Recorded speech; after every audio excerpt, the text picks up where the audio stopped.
Ministro, sobre o desenrola, esse programa de renegociação de dívidas do governo. Os juros ainda seguem altos e ainda que eles caiam em breve, vai demorar ainda para ter um efeito. Então, nesse cenário, como estimular o consumo? A Fazenda estuda algum tipo de limite para os juros cobrados pelos bancos sobre o cartão de crédito rotativo, por exemplo? O que é estudado nesse cenário? Não, a gente está estudando tudo para derrubar o juro. Agora, tem um pressuposto, né? Que é o Banco Central, realmente. Você veja que o mercado hoje, ontem eu vi o último dado, 70% do mercado precificando uma queda do juro de 0,5% no próximo cupom. É o que o senhor espera também? O mercado, não, é o que o mercado espera. Mas o senhor, eu não vou nem falar de mim, porque quando eu falo de mim, dá confusão. O mercado está esperando. De quanto isso. que o senhor falou do mercado? Hoje, o mercado hoje sim, está Focus, precificando, né, uma queda de 0,5%.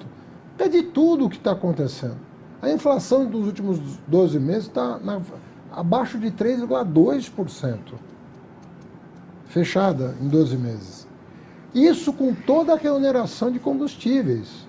Você lembra que o Roberto Campos dizia o seguinte: não é verdade que a inflação do ano passado foi baixa.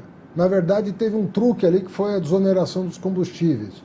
Quando você põe o imposto sobre combustível, ele dizia, a inflação real do ano passado foi 9%. Disse isso em entrevista. Não estou comentando nenhuma inconfidência aqui. Ele disse isso em entrevista. A inflação do ano passado seria de 9% se não fosse a manobra do governo para tentar ganhar a eleição. Toda a remuneração foi feita. E ela está 3 agora. 3,2. As projeções de final de ano, menos de 5, quando no começo do ano estavam todas acima de 6%. Caiu mais de 1 ponto percentual a inflação projetada para esse ano.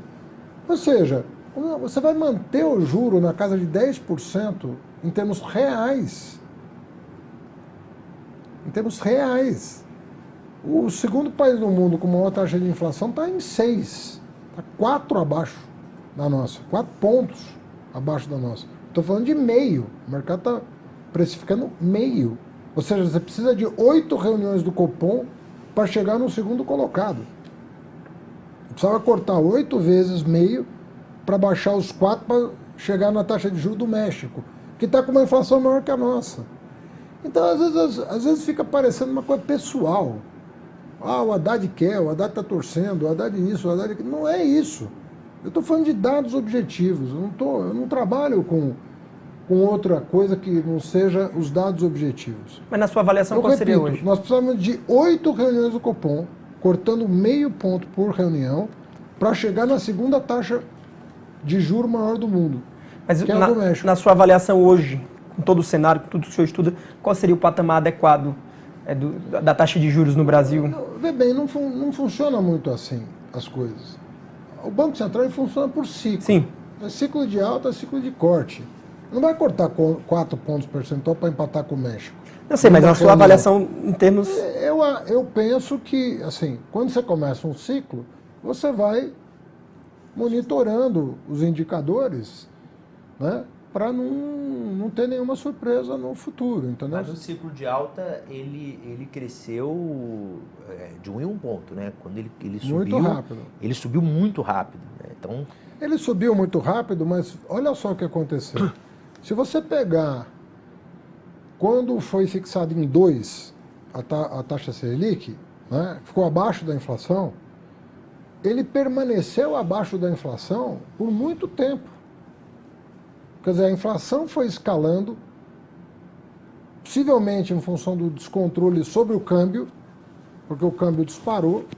Foi no momento em que a taxa de câmbio ela saiu do patamar de 4 para o patamar de 5. Lembra que o Guedes dizia? Se a taxa chegar a 5, nós estamos fazendo tudo errado.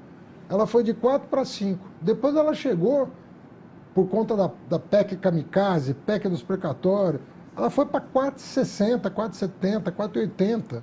Né? E aí a Selic começou a escalar, mas ainda assim abaixo da inflação. Ficou com um juro negativo, mesmo com a inflação.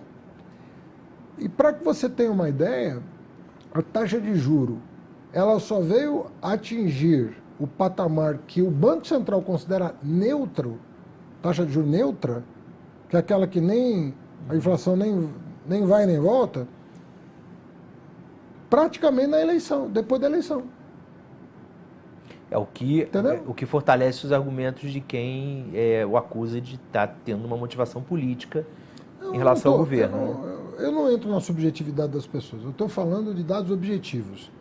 A inflação, ela ficou, a taxa de Selic ficou negativa até o primeiro semestre do ano passado. Ela ficou negativa. Aí ela começou a escalar rápido, como você mencionou, mas ainda negativa.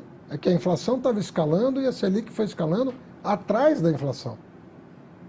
Ela só ficou positiva, a taxa Selic, a taxa de juros só ficou positiva do ponto de vista real lá por maio, junho do ano passado. Ainda assim, abaixo dos 5% que o Banco Central considera a taxa real neutra. Percebe? Sim. E aí, quando chegou nos atuais 13,75, a inflação começa a cair, o que significa dizer que a taxa real foi escalando, né?